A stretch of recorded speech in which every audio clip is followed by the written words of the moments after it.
Okay, so are you guys ready for something really cool and really simple? You can completely grasp or get your hands around this. In my words and in my opinion, in the center of the body we have the central nervous system, or the autonomic nervous system, okay? Now this central nervous system has two switches, sympathetic or parasympathetic. The sympathetic activates the sympathetic nervous system. Parasympathetic operates the parasympathetic nervous system. Now in layman terms, this might be the sympathetic will be the stress.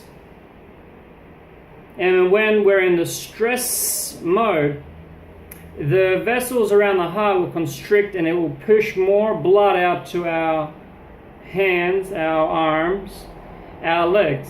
Different chemicals, of course, adrenaline, norepinephrine, and different chemicals and stuff, the chemical balance, right? And those stress mode will give us the strength to fight, or the strength to completely freeze, yeah? And that stress mode, sympathetic nervous system, comes at a cost.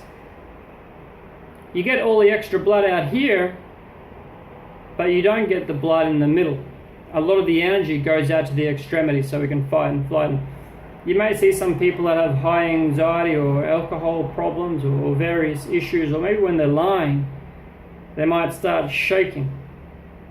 Now what's happened is they're telling a lie, or their alcohol problems, they think they might die, so they need the extra energy out here.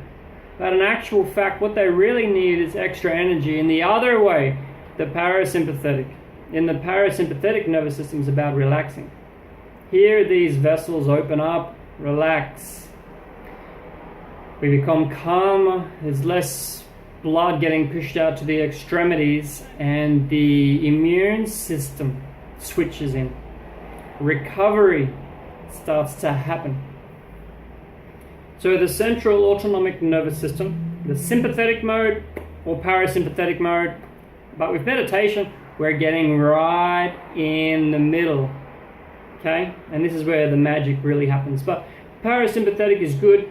Too much parasympathetic and we're going to be staying at home.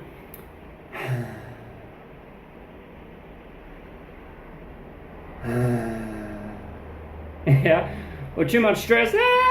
The interesting thing is that you really want to grasp is it's just that simple.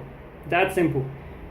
Now the mind, the outside mind, the neocortex can think about paying bills and start to stress.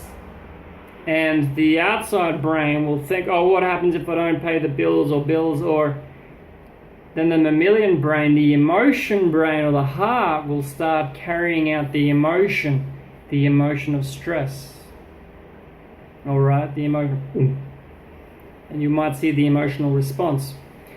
Now, we can go in our mind to Hawaii and we can imagine the beach in Hawaii and play some Hawaiian music.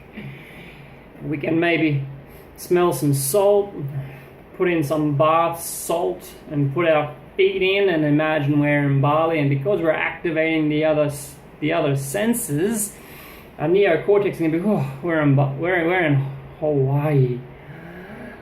And really recover. So what we do in our meditation is we want to get our mind to the place which is neutral.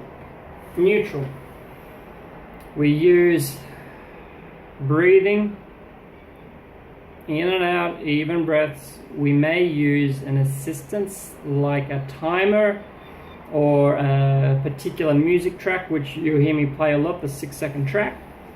And this gets us not in sympathetic, not in parasympathetic, but right in the middle. All right? And in this middle period, we're able to really jump out.